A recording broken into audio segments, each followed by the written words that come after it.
Cinema இந்த heroes எல்லாருமே வந்து அதிகமாக காசு வாங்குறாங்க, அதிகமாக சேலரி வாங்குறாங்க. அது வந்து ப்ரொடியூசர்ஸ் மதியில் வந்து ஒரு டாக் போயிட்டு இருக்கு, இவங்க இவ்வளோ சேலரி. அது ஏதாச்சும் சினிமாவை இம்பாக்ட் பண்ணுதா? இல்லை, சம்பளம் கொடுக்குறது இவங்க தானே, காசு வாங்குறாங்க, சம்பளம் ஏற்றுறது இவங்க தானே. அதாவது இவங்க தான் பண்ணுறது, தயாரிப்பாளர்கள் தான் அவங்கள சம்பளம் ஏற்றி விடுறது இவங்க தான் உசுப்பி விடுறது. இவங்க வந்து இவங்களுக்கு கால் ஷீட் வேணுங்கிறனால கொடுத்துட்றாங்க. அப்புறம் இவங்களே வந்து அவங்க வந்து ஒரே நேரத்தில் 4 பேர்கிட்ட அட்வான்ஸ் வாங்குறாங்க. இப்படி ஒரு படம் சூப்பர் ஹிட் ஆகிடுச்சுன்னா 10 பேர் அட்வான்ஸ் கொடுப்பாங்க.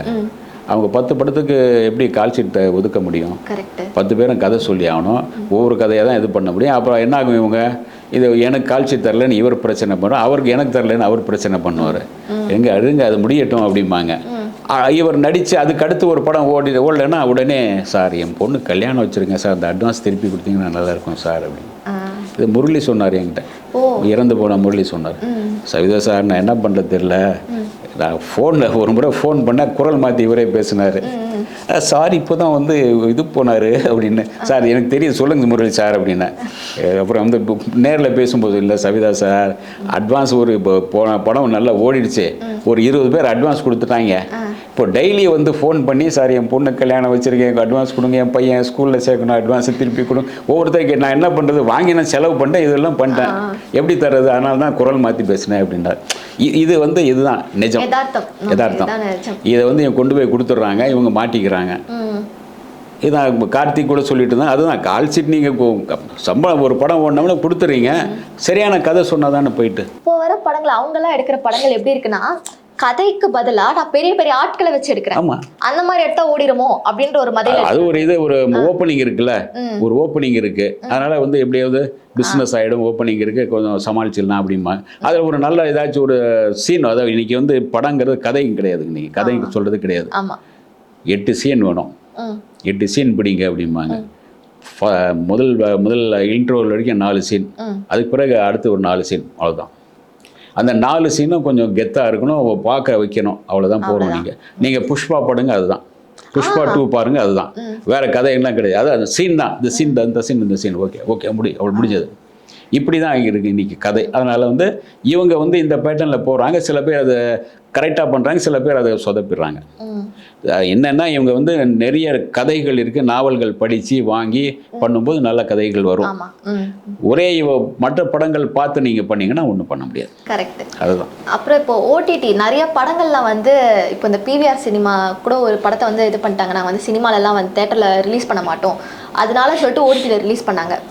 எது இப்போது மேஜராக ரோல் ப்ளே பண்ணது, எதனால வந்து இந்த மாதிரிலாம் வந்து தேட்டரில் ரிலீஸ் பண்ண மாட்டாங்க அப்படின்லாம் சொல்கிறாங்க? இல்லை, தேட்டரில் ரிலீஸ் வந்து சில தேட்டர்களில் என்ன பண்ணுறாங்கன்னா ஓப்பனிங் இருந்தால் தான் வாங்குறாங்க. சில தேட்டர்களில் போட்டு சம்பளம் நீங்கள் வந்து பணம் கொடுக்கணும். நான் வேணா நான் போடுறேன்பா, போச்சுன்னா உனக்கு எனக்கு 50%, உனக்கு 50% அப்படின்றாங்க. அல்லது எனக்கு 60, உனக்கு 40ன்னு ஏதாச்சும் ஒரு சொல்லி அவங்க தேட்டரில் போடுறாங்க. தேட்டரில் வந்து நீங்கள் வந்து தேட்டருக்கு வர்ற ஆட்கள் வந்து ஒரு ஓப்பனிங் இருந்தால் மட்டும்தான் ஆட்கள் வர்றாங்க, இல்லாட்டி வந்து 10 பேர் 20 பேர் தான் வர்றாங்க. நல்ல கதையாக இருந்தாலும் பார்க்குறாங்க, நல்ல கதையாக வந்து பார்க்குறாங்க. நல்ல கதை இல்லாத பட்சத்தில் நீங்கள் 4 பேர் 5 பேர் தான் வர்றாங்க. அவங்க என்ன பண்ணுறாங்க, சார் இன்னொரு 5 பேர் கூப்பிட்டு வந்துடுங்க சார், ஒரு 10 பேர் இருந்தால் போட்டுடலாம் அப்படின்றாங்க. தேட்டருக்கார் 20 பேர் இருந்தால் தேட்டரில் ஒன்று போடலாம் அப்படின்றாங்க. சமீபத்தில் நான் கூட ஏதோ ஒரு படம் இப்போ தான் இவங்க சொன்னாங்க, இந்த வந்து சல்லியர்கள், ஆமாம், அந்த படம் தான் வந்து இந்த மாதிரி தேட்டரில் ரிலீஸ் பண்ண மாட்டோம். ஆமாம், அந்த சல்லியர் சொன்ன அந்த இது சொன்ன பாருங்கள், அந்த மருத்துவம், அந்த ஈழத்தை சார்ந்த மருத்துவம் சம்பந்தமான படம். அது சல்லியர்கள், அது பெருசாக அது ஓப்பனிங் இல்லை. அவங்க வந்து கதை நல்ல கதை, நீங்கள் வந்து ஏதாச்சும் ஒரு நிரூபிச்சிருக்கணும், அந்த படம் நல்லா இருக்குன்னு சில பேரை வச்சு டாக் பண்ணி ஏற்படுத்தி விட்டு தேட்டருக்கு கொண்டு போகணும். ப்ரொமோஷன் ஒன்று வேணும். ப்ரொமோஷன் அதுக்குன்னு சில ஆட்களை கூப்பிட்டு பேச வச்சு இது பண்ணி.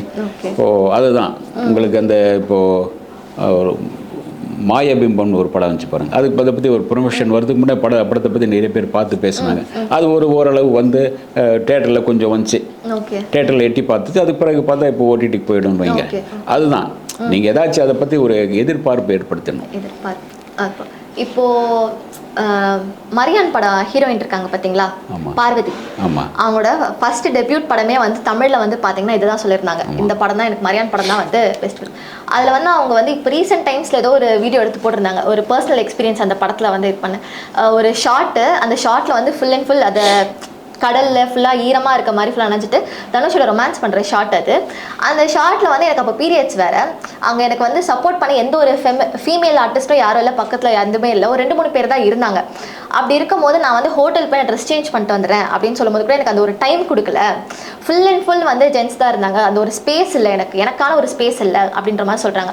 ஸோ தமிழ் சினிமாவில் நிறைய இப்போ மலையாளத்துலாம் அவங்க ஒரு நல்ல ஒரு இம்பார்ட்டன்ட் ரோல் தான் ப்ளே பண்ணியிருக்காங்க.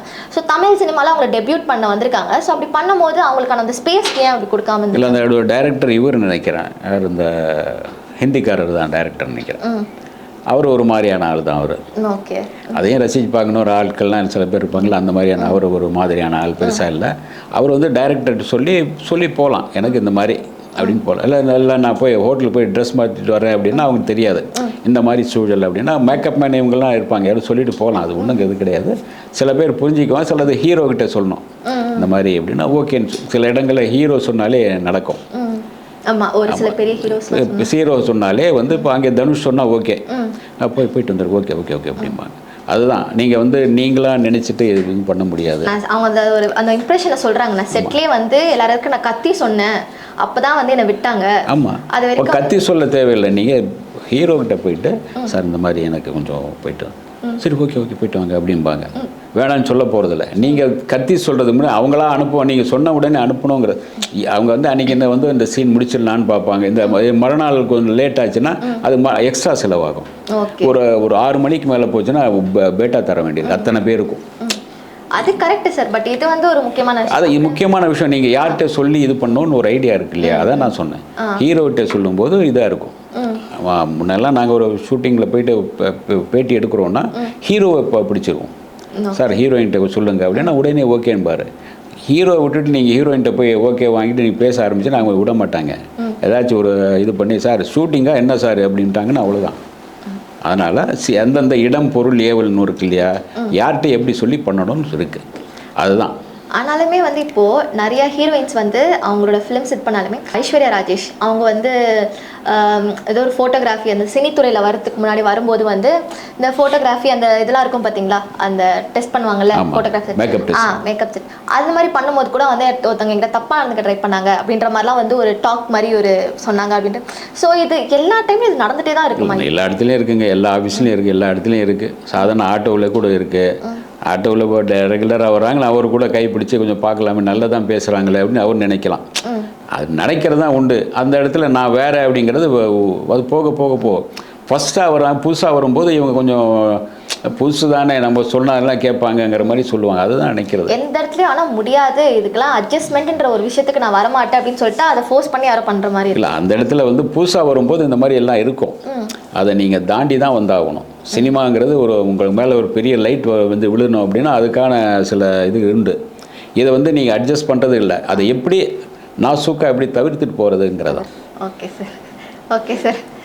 இந்த மோஸ்ட்டாக நிறைய இன்ஃபர்மேஷன்ஸ் உங்ககிட்ட இருந்து கேட்ட நிறைய விஷயம் நான் கற்றுக்கிட்டேன். ரொம்ப நன்றி சார்.